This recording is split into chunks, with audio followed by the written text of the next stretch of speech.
izin berdiri Ustaz. Katanya laki-laki itu harus kuat berdiri. Jangan salah paham Ustaz. Baik. Bismillahirrahmanirrahim. Yang pertama, kami mohon ridho dan doa dari para kiai sesepuh yang tidak dapat kami sebutkan satu persatu, para guru, para tokoh masyarakat yang telah berkenan hadir, para pengurus Hidayatullah baik di Yayasan Amal Usaha ataupun juga DPD, dan juga ibu-ibu Muslimat Hidayatullah, dan secara khusus juga ya, Ustadz Kiai Haji Ahmad Yunus MPD selaku perintis dan perintih ya Hidayatullah Kabupaten Kebumen ini. Ya. Bapak Ibu yang semangat menjawab salam, kita doakan mudah-mudahan Allah solehkan anak-anaknya. Yang menjawab salam dengan semangat, mudah-mudahan Allah kumpulkan dengan anak-anaknya di surga sebagaimana Allah kumpulkan di dunia ini. Assalamualaikum warahmatullahi wabarakatuh.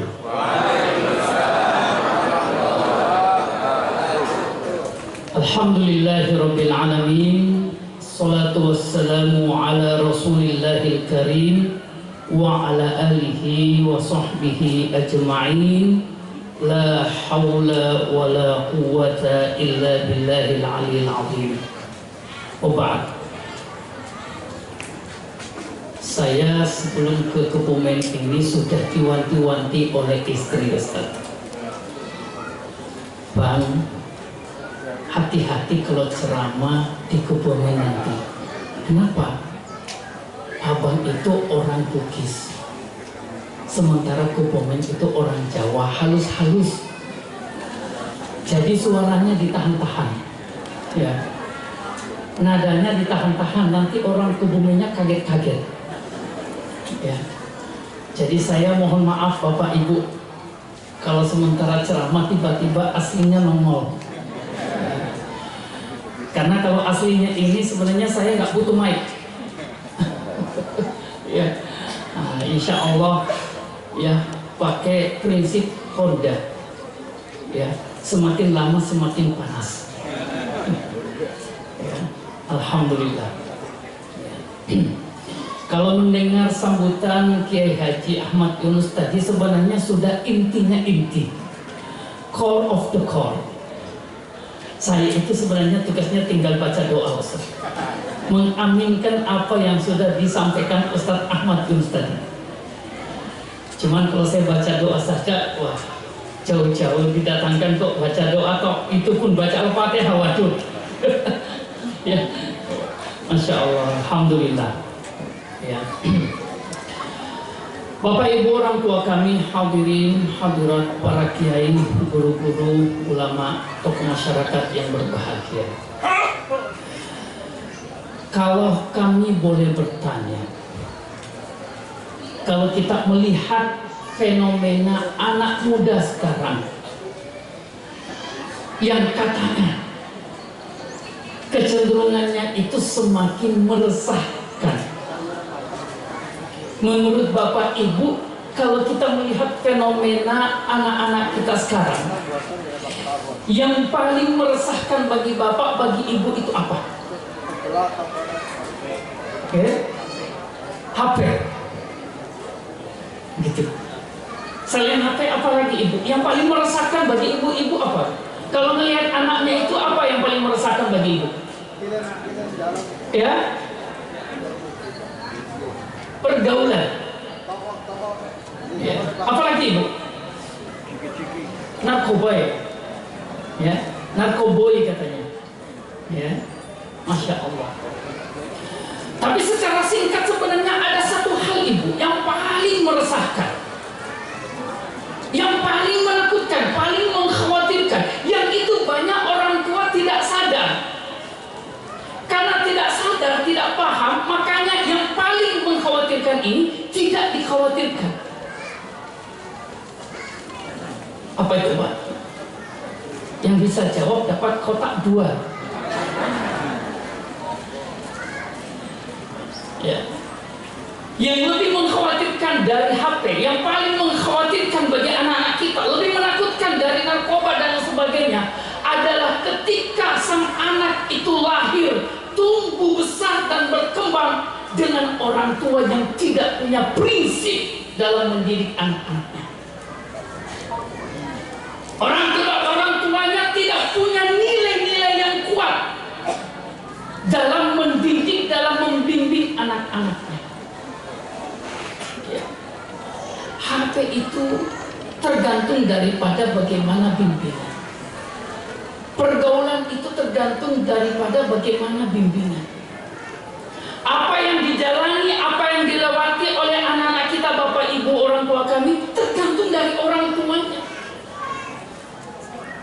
Makanya kalau ada halal bihalal parenting seperti ini, pertemuan dengan wali murid, satu hal yang hampir pasti Bapak Ibu, satu hal yang hampir pasti, dan ini salah.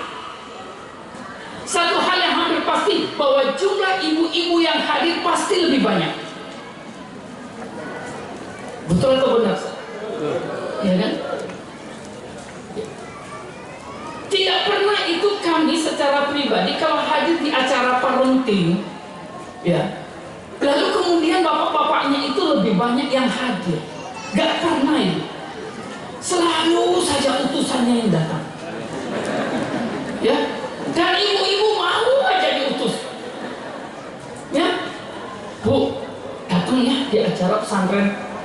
Nanti tak tanggung mobilnya, nanti tak kasih duit untuk ini dan itu. Ibu mau aja disuruh begitu. Sekali waktu ibu bilang nehi, nggak mau. Ya, yang jadi orang tua kan bukan cuma ibu. Namanya orang tua itu kan perpaduan antara bapak dan ibu. Ibu-ibu ini bukan Siti Maryam. Yang Nabi Isa AS lahir dari orang tua yang tunggal, bukan. Anak ibu lahir hasil daripada kerjasama, kolaborasi antara ibu dengan bapak. Makanya besok-besok ibu, kalau misalnya ada pertemuan orang tua, wali murid, parenting, lalu kemudian bapak ngomong, bapak minta ibu mewakili lagi, ibu bilang enggak, harus hadir bersama. Apa dasarnya Bapak Ibu? Dasarnya Al-Quran. Coba kita lihat, ketika Allah Subhanahu wa Ta'ala bercerita tentang Habil dan Qabil, siapa yang disebutkan bersama Habil dan Qabil ini? Apakah Hawa ataukah Nabi Adam alaihissalam? Nabi Adam. Ketika putra Nabi Nuh naik ke gunung, siapa yang memanggil putranya? Apakah Nabi Nuh atau istrinya? Nabi Nuh. Kalau kita membaca dalam Al-Quran bagaimana Allah bercerita tentang anak, hampir pasti yang disebutkan di situ adalah ayahnya. Ya. Putra Luqman yang disebutkan adalah Luqman. Ya. Tidak ada ayat yang bercerita tentang anak kecuali di situ yang disebutkan adalah ayahnya, bukan ibunya. Ya. Maka kalau kemudian seorang ayah di acara parenting, pertemuan orang tua, mewakilkan kepada istri, mewakilkan kepada ibu, dia telah mengingkari apa yang menjadi kewajibannya yang telah ditegaskan oleh Allah di dalam Al-Quran. Ya, maka mohon izin kami mengapresiasi bapak-bapak yang sudah berkenan hadir. Ya, terima kasih. Mudah-mudahan Allah Subhanahu wa Ta'ala menjadikan mujahadah, kehadiran, kedatangan bapak-bapak sebagai asbab untuk kemudian kita sebagai ayah bisa tampil, bisa muncul menjadi ayah yang ditauladankan, yang diidolakan oleh anak-anak. Saya pernah satu kali Bapak Ibu mendapat pertanyaan di salah satu pengajian di Balikpapan. Ustaz, apa hukumnya anak marah sama bapaknya? Apa hukumnya anak marah sama bapaknya? Kalau bapak-bapak ditanya gitu, jawabannya kira-kira apa, Pak? Ya, durhaka. Kami pada saat itu nggak menjawab, Pak. Kami balik bertanya kepada ibu tersebut, Bu, mohon maaf, apakah marah itu aksi atau reaksi? Reaksi. Berarti ada perbuatan yang memancing. Ada perbuatan sang ayah yang mendahului dari kemarahan sang anak, sehingga kemudian sang anak memberikan reaksi negatif dalam bentuk marah. Maka kami tanya kepada ibu tersebut yang bertanya, Bu, mohon maaf, apa yang dilakukan oleh ayahnya sampai kemudian sang anak yang seharusnya tunduk, sang anak yang harusnya sopan, sang anak yang harusnya ta'zim, yang seharusnya mencintai, yang seharusnya mengidolakan ayahnya, kok justru marah? Apa jawaban ibu itu? Betul, Ustaz, anak saya itu sudah besar sebenarnya, sudah punya anak. Tapi ketika dia dewasa, anak saya ini kemudian sadar, Ustaz, sadar bahwa dia selama ini jauh dari agama. Maka kemudian anak saya ini mendekati agama, sudah mulai salah, sudah mulai ngaji, sudah mulai bagus agamanya. Tapi justru di saat dia sadar bahwa dia butuh agama, di situ dia kemudian teringat bahwa ternyata tangannya ini tidak pernah dituntut oleh ayahnya ke masjid. Tangannya tidak pernah ditarik oleh ayahnya ke masjid. Dia tidak pernah dibawa oleh ayahnya menuju ke masjid. Kemudian ketika dia dewasa, dia sadar bahwa ayahnya telah melakukan satu kesalahan besar karena tidak pernah menghadirkan dia, membawa dia ke rumah Allah Subhanahu wa ta'ala. Hati-hati bapak-bapak, ya. Makanya kalau memandang anak, Pak, memandang anakku, ada dua yang harus muncul, ada dua yang harus hadir dalam diri kita secara bersamaan. Yang pertama itu, ya, ketika memandang anak, di situ ada gambaran tanggung jawab sebagai seorang ayah. Ketika kita melihat wajah sang anak, ketika kita melihat senyuman anak, ketika kita melihat dia tidur, ketika kita melihat dia makan, ketika kita melihat apapun yang dia lakukan, maka di situ pancaran tanggung jawab kita sebagai orang tua.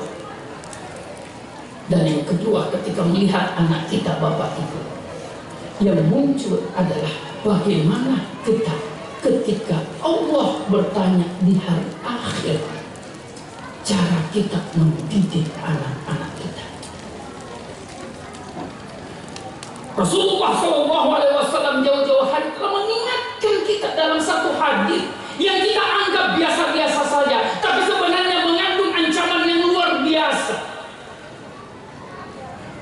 Rasulullah SAW bersabda dalam hadis yang diriwayatkan oleh Al-Imam Ibnu Majah dari sahabat Abu Hurairah radhiyallahu taala anhu, kullu mauludin yuladu alal apa, Bu? Ibu, hadisnya nggak pernah dengar, Bu? Ya, kullu mauludin yuladu alal apa, Pak? Alal fitrah. Setiap anak itu lahir dalam keadaan fitrah. Sering kita mengatakan fitrah itu adalah angka 0. Betul, angka 0. Dalam arti kata anak itu 0 dari dosa.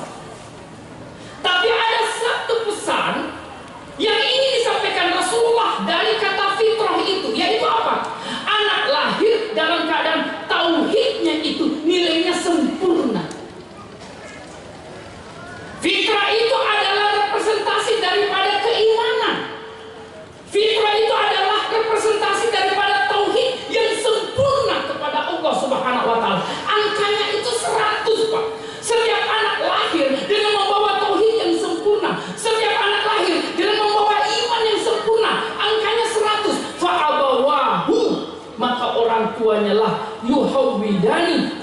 yunassirani aw yumajjisani, yang membuat angka 100, tauhidnya yang sempurna, imannya yang sempurna, itu menjadi turun. Ya. Maka hati-hati Bapak Ibu. Ketika di hadapan Allah, Allah bertanya kepada anak kita, wahai fulan, apa yang terjadi dengan imanmu? Apa yang terjadi dengan tauhidmu? Mengapa iman yang aku berikan sempurna kepadamu? Mengapa tauhid yang aku berikan seutuh 100 kepadamu di dunia? Lalu dalam perjalanannya engkau biarkan iman yang sempurna ini tergerus, direduksi, turun, dan kemudian meninggalkan angka sempurnanya. Kira-kira jawaban anak kita apa itu? Jawaban pertama anak kita ketika ditanya tentang imannya yang turun, tentang tauhidnya yang turun, ditanya oleh Allah di hari akhir, kira-kira apa jawaban pertama anak kita? Ya, apa itu? Tangannya nunjuk ke kita, apa betul? Tangannya nunjuk ke kita. Saya anak, ya Allah, saya ini anak. Saya ini dilahirkan. Ya, yang nuntun saya beliau, ayah saya. Yang nuntun saya beliau, ibu saya. Yang ngajari saya beliau, orang tua saya. Maka kalau engkau ya Allah mengatakan iman saya turun di dunia, mengatakan bahwa tauhid saya turun di dunia, silahkan tanya orang tua saya. Apakah orang tua saya itu yuhawwidani au yunassirani au yumajjisani?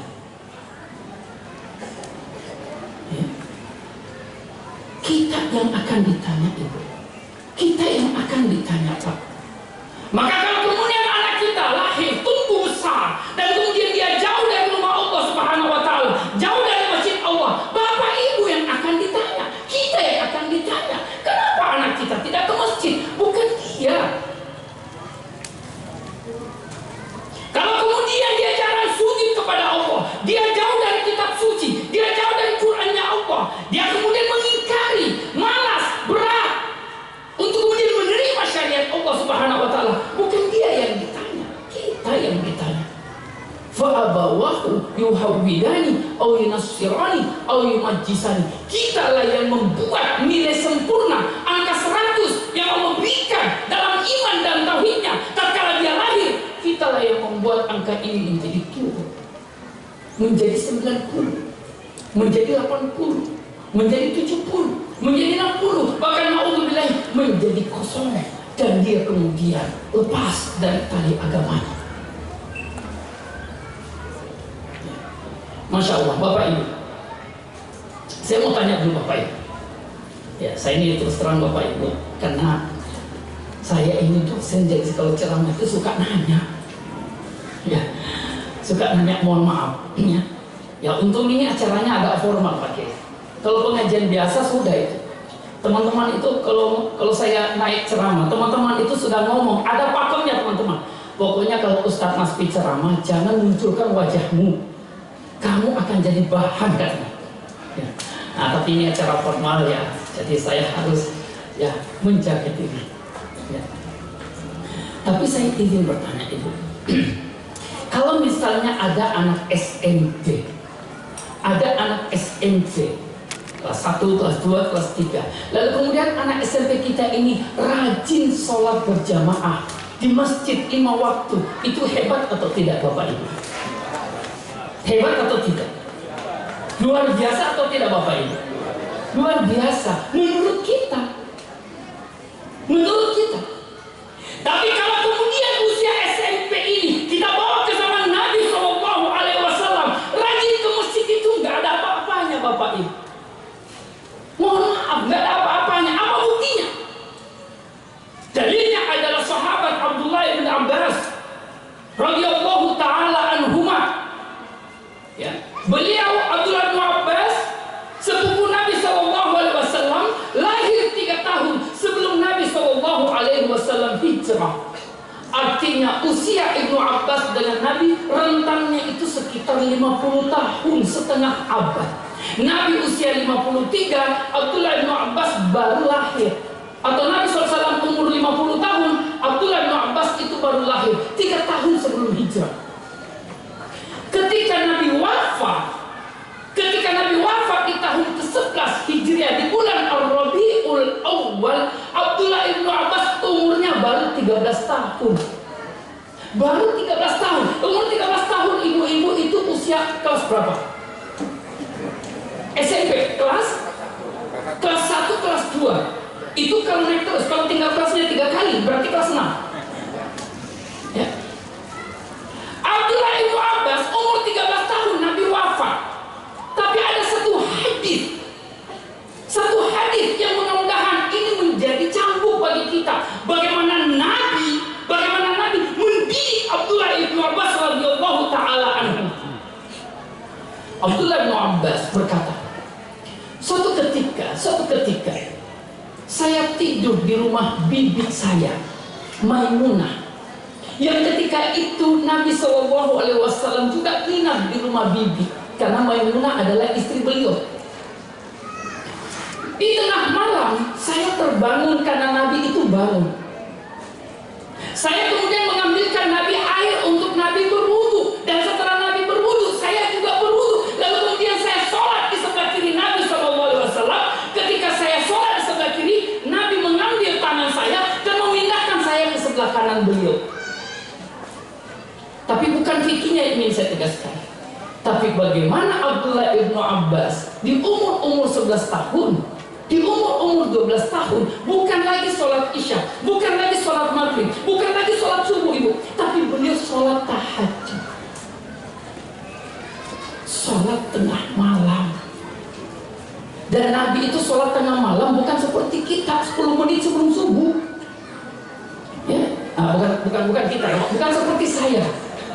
Ya, bukan seperti saya yang 10 menit sebelum subuh. Ya, Nabi itu kalau sholat malam paling cepat Nabi itu sholat malam sepertiga sebelum subuh. Artinya kalau sekarang maghrib di Kebumen ini jam 5 lewat 30, ya. Lalu subuh jam 4 lewat. Nah, berarti sepertiganya itu berapa? Jam berapa, Ustaz? Jam 2. Sekitar jam 2. Jadi Abdullah bin Abbas, ibu, di usia 11 tahun, 12 tahun, bangun sholat tahajud jam 2. Anaknya ibu kalau di rumah bangun tahajud jam berapa, Bu? Ya gimana mau tahajud? Bapaknya. Ya ini bapak di tempat lain, Ya. Kenapa Abdullah ibnu Abbas itu bangun sholat tahajud di usia 11 tahun, di usia 12 tahun, jam 2 malam? Karena Nabi sebagai gurunya, Nabi sebagai orang tuanya bangun terlebih dahulu. Kita ini orang tua kadang-kadang, Masya Allah, arahannya itu bagus. Begitu anak mau tidur, jangan lupa alarmnya dihidupkan supaya kamu bukan kita, kamu bisa bangun jam 2, kamu bisa bangun tahajud, kamu bisa bangun sebelum subuh. Loh kok kamu, bukan kita, gitu loh. Bagaimana anaknya bisa bangun sholat tahajud kalau kemudian ketika dia terbangun, dia mendapati kamar bapaknya, dia mendapati kamar ibunya masih gelap, tidak mendengar suara wudu, tidak mendengar air di kamar mandi. Bagaimana sang anak itu bisa tahajud kalau dia tidak mendapati tauladan, tidak mendapati contoh dari ayah dan ibunya? Bagaimana anak kita itu bisa terjaga tauhidnya, bisa terjaga imannya dalam angka yang sempurna, kalau kemudian contoh iman dan contoh tauhid yang sempurna dia tidak dapatkan dari ayah dan ibunya? Ya. Ini ibu-ibu mohon maaf, suara saya nggak bikin kaget ya? Nggak ya? Soalnya ini baru 50%. Ya. Ini dari tadi saya ini nahan-nahan diri nih, ya. Mohon maaf.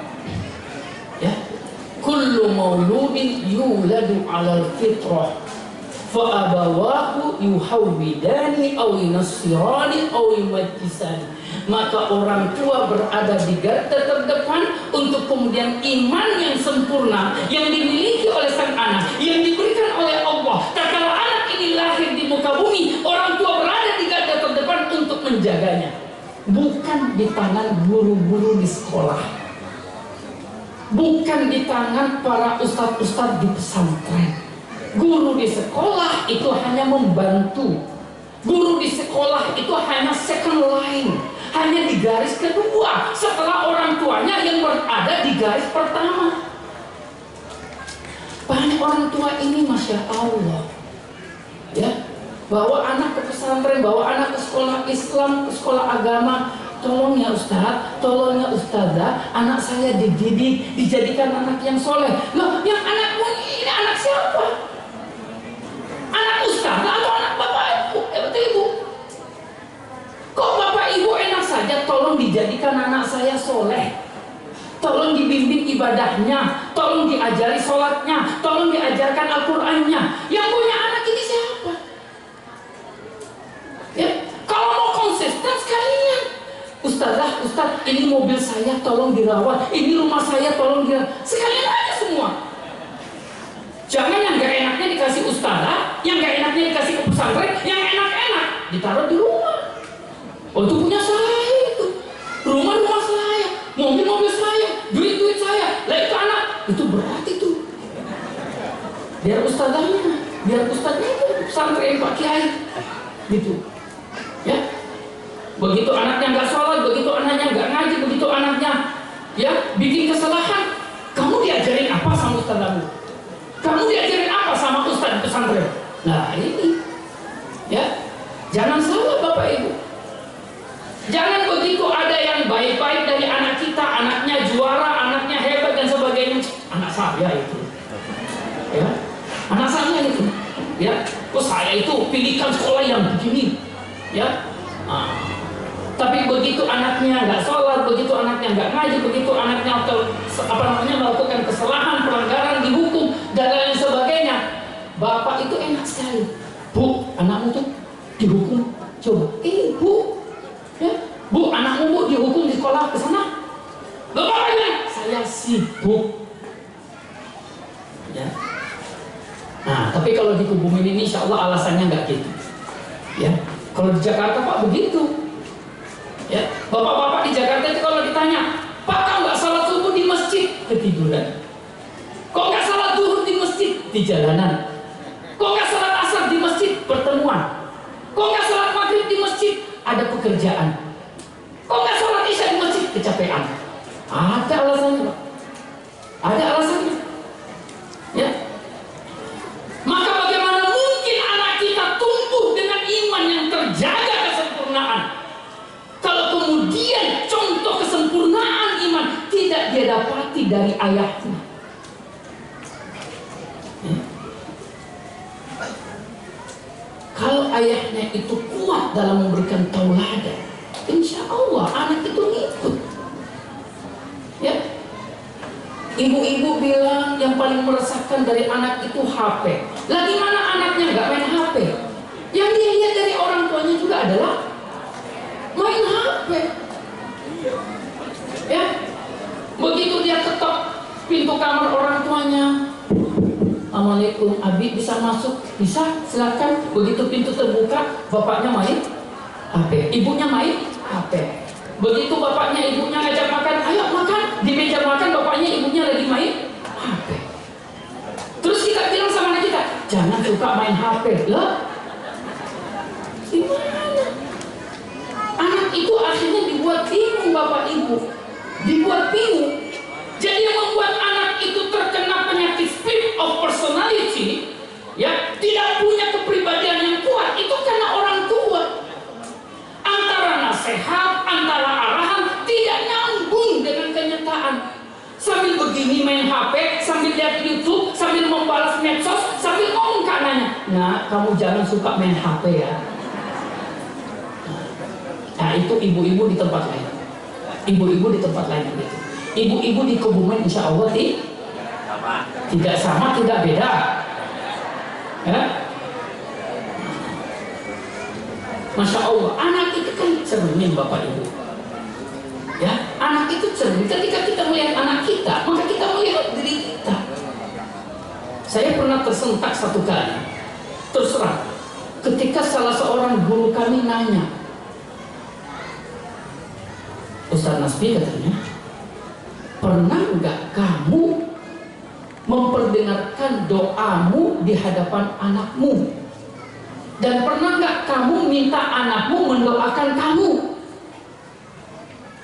Yang doa anak itu diperdengarkan, kamu dengar anakmu doakan kamu. Mohon maaf Ustaz, belum pernah. Ya, akhirnya kami dapat ilmu parenting. Ya, beliau ini Ustaz dari Mojokerto ini caponya parenting. Ya, mohon diluruskan Ustaz. Ya. Jadi salah satu ilmu parenting Bapak Ibu untuk merekatkan anak dengan orang tua, mendekatkan anak dengan ibu, mendekatkan anak dengan ayah. Suka-suka dengarkan doanya Bapak Ibu ke telinga anaknya. Dengarkan doanya Bapak Ibu, perdengarkan.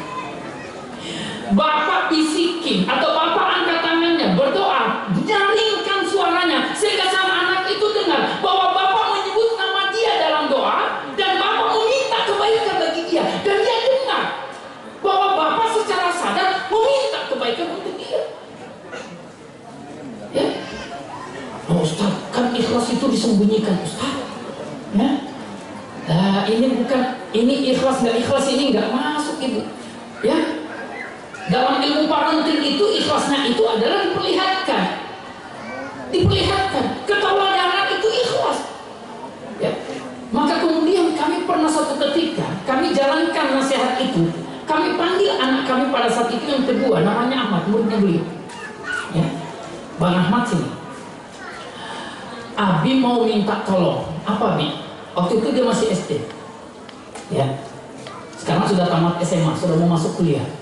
Ya, Abi mau doakan Abang Ahmad, tapi Abang Ahmad tolong doakan Abi. Oh si Abi, nanti. Oh bukan nanti, sekarang. Tolong dengarkan doa Abi, dan setelah itu Abang Ahmad perdengarkan doa Abang buat Abi. Pertama dia risih Pak, malu dia. Wah Bi, nanti aja Bi kalau selesai sholat katanya. Nanti aja aku di kamar doakan Abi. Enggak, Abi mau dengar Abang itu doakan Abi minta apa. Nih. Akhirnya kami tarik dia, kami kasih duduk di samping kami, dan kami angkat tangan, kami berdoa, kami perdengarkan bagaimana kami meminta kepada Allah, mendoakan dia. Dan Masya Allah, selesai kami berdoa, kami tengok matanya merah, terharu dia, terharu. Dia bilang syukran Bi, ya, terharu. Saya perdengarkan doa saya untuk dia. Gitu. Nah, ibu-ibu kapan terakhir memperdengarkan doanya di hadapan anak? Ya Bu? Kemarin. Ya, alhamdulillah. Cuma satu yang jawab. Ya. Nah, insya Allah ibu-ibu saya yakin ya. Nah, kita kembali.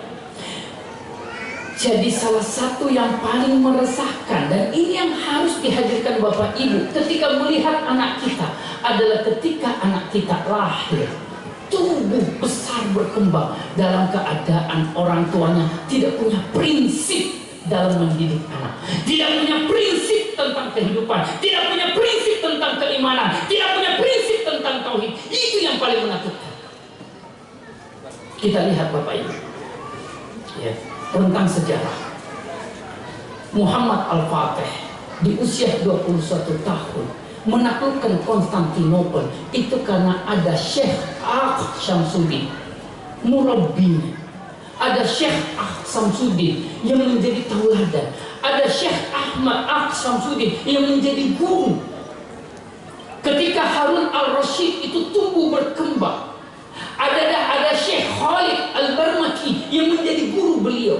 Ketika para tabi'in itu tumbuh berkembang, ada para sahabat yang menjadi guru mereka. Ketika para sahabat itu tumbuh berkembang, ada Nabi SAW yang menjadi guru mereka. Dan ketika Nabi Muhammad SAW tumbuh berkembang, ada Allah Subhanahu wa Ta'ala yang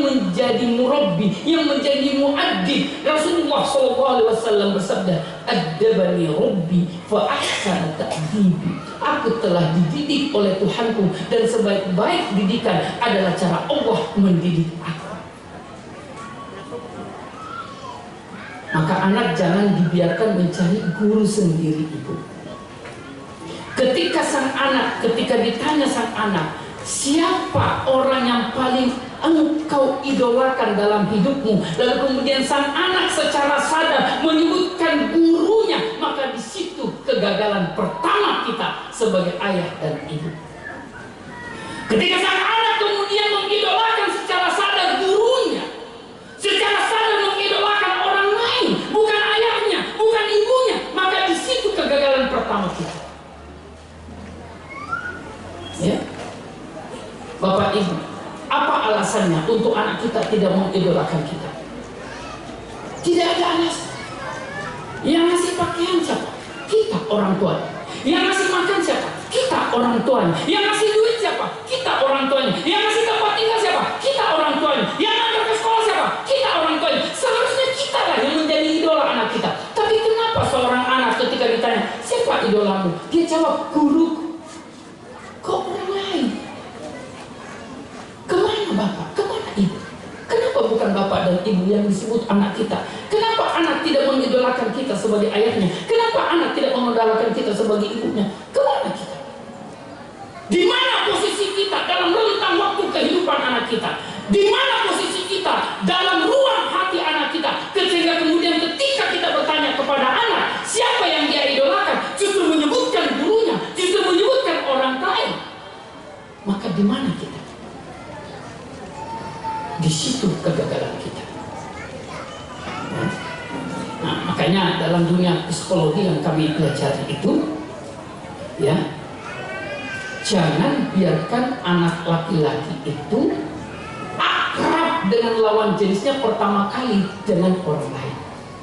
Lawan jenis yang pertama kali akrab dengan anak kita laki-laki adalah ibunya. Sang anak mendapatkan pengalaman berinteraksi dengan lawan jenis itu dengan ibunya. Anak perempuan mendapatkan pengalaman berinteraksi dengan lawan jenisnya itu dengan bapaknya. Ya. Kenapa banyak kasus anak perempuan, terutama anak laki-laki secara umum juga, itu kemudian mudah diajak, mudah dipengaruhi, mudah diambil oleh orang-orang yang dia kenal lewat media-media sosial, karena dia mendapatkan ketenangan di situ, dia mendapatkan perhatian di situ.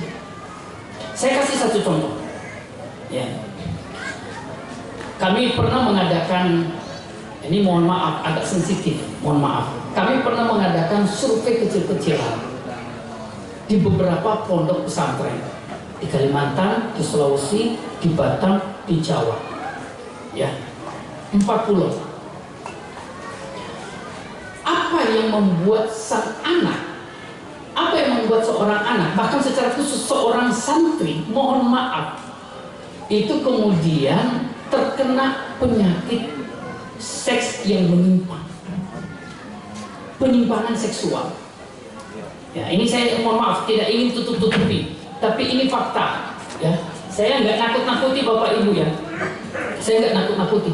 Tapi kenapa ada kecenderungan di beberapa pesantren, ya. Kenapa ada kecenderungan putri ketika dia masuk asrama pertama kali, awalnya dia tidak terlalu tertarik dengan perempuan, tapi begitu setahun 2 tahun, kemudian dia memiliki rasa yang berbeda dengan perempuan. Kenapa ketika anak laki-laki dia masuk asrama, dia masuk pesantren, tidak punya ketertarikan dengan laki-laki sejenisnya, tapi kemudian setahun 2 tahun dia tertarik dengan laki-laki yang sejenis? Salah satu jawaban yang kami dapatkan berdasarkan survei kecil-kecilan, karena orang tuanya. Loh, kok bisa orang tuanya? Ya.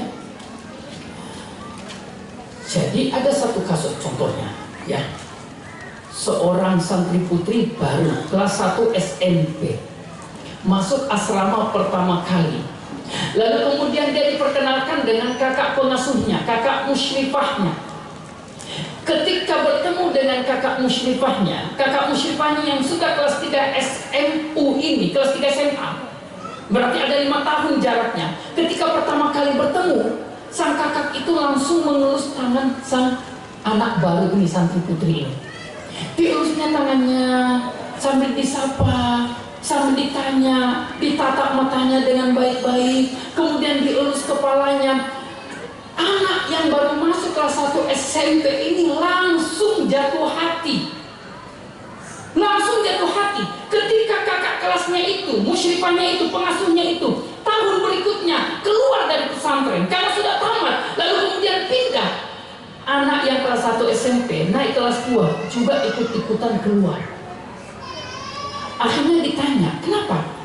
Dia jawab, saya tidak pernah diperlakukan seperti itu oleh ibu saya. Ibu saya tidak pernah memandang saya, tidak pernah memandang wajah saya seperti kemarin kakak itu memandang wajah saya. Saya tidak pernah mendapati pandangan mata seperti itu dari ibu saya, seperti kakak pengasuh saya itu memandang saya dengan pandangan seperti itu. Kepala saya tidak pernah dielus oleh bapak saya, seperti ketika kakak pengasuh itu mengelus kepala saya. Ya. Nah, makanya bapak ibu sekalian yang berbahagia, hati-hati. Ya. Anak kita ini, apatah lagi di usia-usia dalam tanda kutip remaja. Saya terus terang bapak ibu sebenarnya tidak mau itu menyebut kata remaja, karena berdasarkan salah satu pemaparan, ya, itu dikatakan istilah remaja sebenarnya bukan istilah Islam, ya, bukan istilah Islam remaja itu. Coba kita lihat Pak Ibu, tentang usia Islam itu bagaimana. Yang pertama kan sobiyun, ya, atau yang pertama itu kan anak kecil ya, bayi. Lalu kemudian tiflun, lalu kemudian sobiyun, lalu kemudian mumayyiz, ya. Lalu dari mumayyiz ini kemudian naik menjadi syabun, menjadi rajulun atau imro'atun. Nggak ada remaja, ya. Nggak ada itu dalam Islam. Ada yang namanya mukallaf, tapi mukallafnya itu ditolerir. Remaja kan begitu. Usianya usia mukallaf, usianya usia yang sudah wajib sholat. Laki-lakinya itu umurnya 14 tahun, 15 tahun, perempuannya itu sudah 12 tahun. Usianya usia mukallaf, yang sholat itu wajib, yang hijab itu wajib, yang aturan-aturan yang berlaku bagi ayah ibunya juga berlaku bagi dia. Tapi di Indonesia ada istilah, kalau tidak sholat ya namanya remaja, ya wajar. Remaja masih mencari identitas diri. Kalau dia tidak ngaji ya namanya remaja, dimaklumi hidupnya penuh dengan kesenangan. Kalau dia melawan orang tuanya ya namanya remaja, dimaklumi masih pembentukan karakter. Ini yang keliru, ya. Dalam Islam itu tidak ada toleransi seperti itu.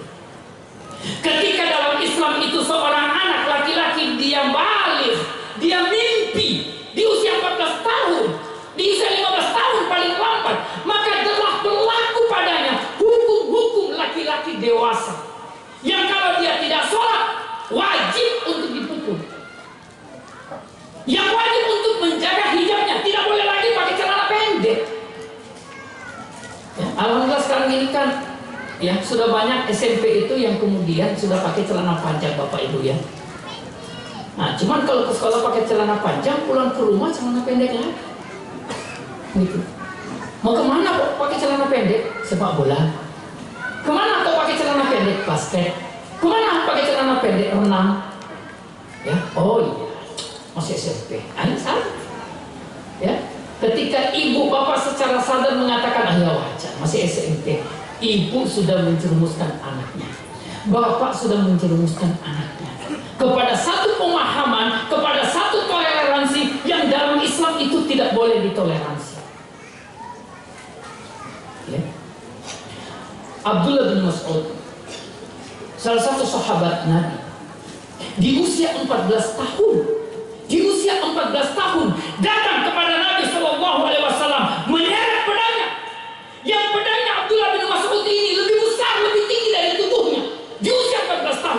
datang kepada Nabi, wahai Nabi, izinkan aku untuk ikut berperang denganmu. Usia 14 tahun.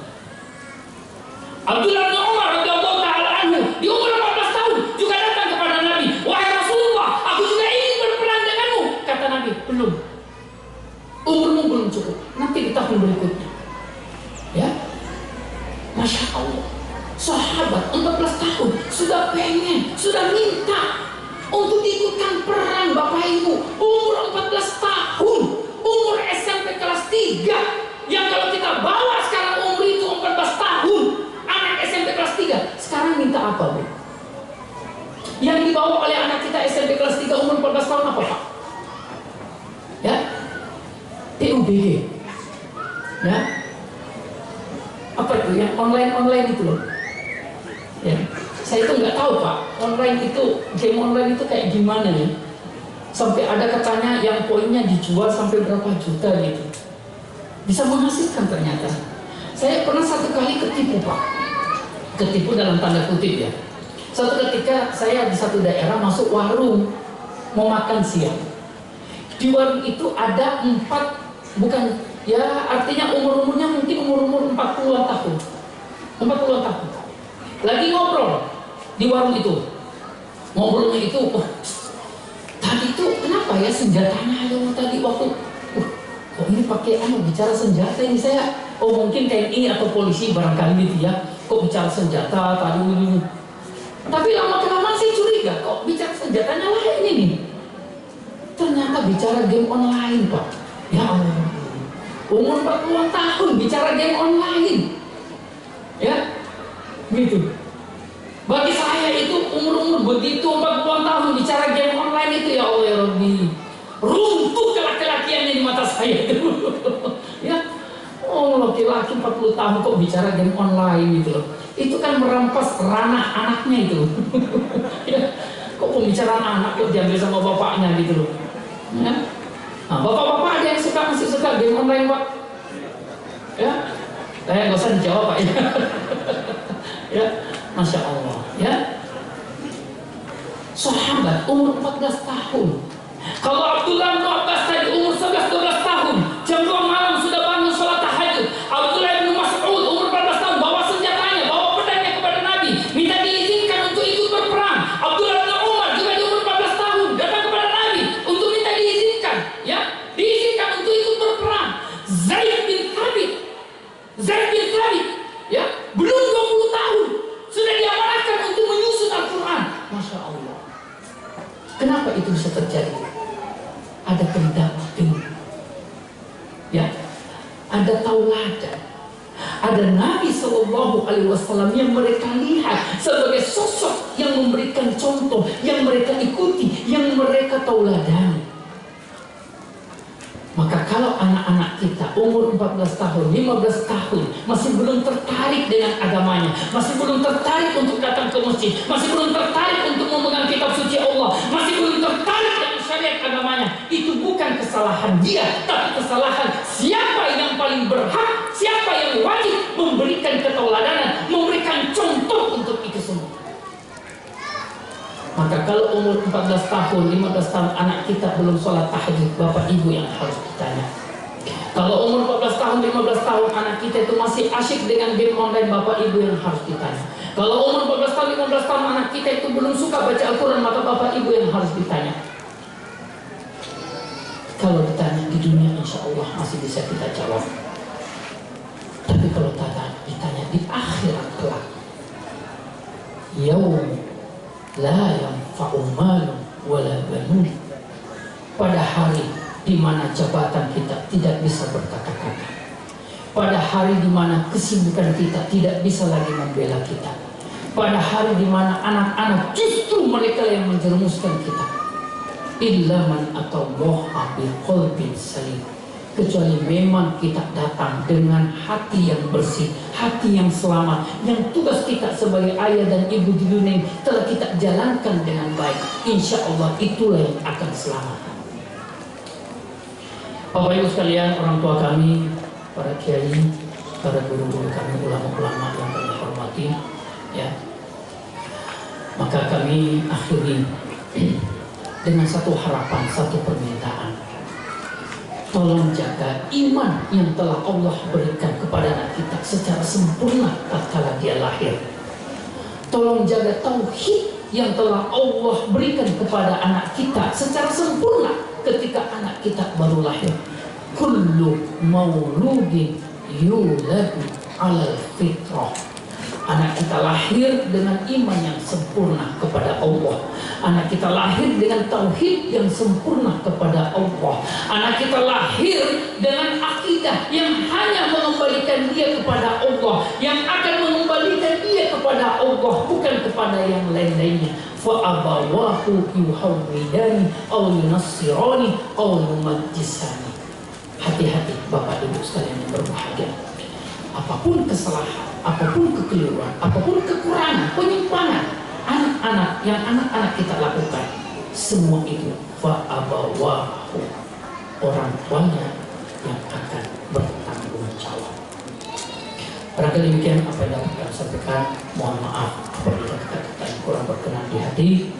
Mudah-mudahan Allah Subhanahu wa Ta'ala memberikan kekuatan kepada kita semua untuk kita dengan hidayah Allah, dengan tuntunan Allah, dengan cahaya iman dari Allah Subhanahu wa Ta'ala, kita bisa menempa, kita bisa memaksa diri kita untuk bisa menjadi orang tua yang menjaga kesempurnaan iman, kesempurnaan tauhid, fitrah anak-anak kita yang telah Allah berikan di saat anak kita lahir di muka bumi ini. Wallahu ta'ala alam. Adanallah wa iyyakum ajma'in. Wallahul muwaffiq ila aqwamit thoriq. Assalamualaikum warahmatullahi wabarakatuh.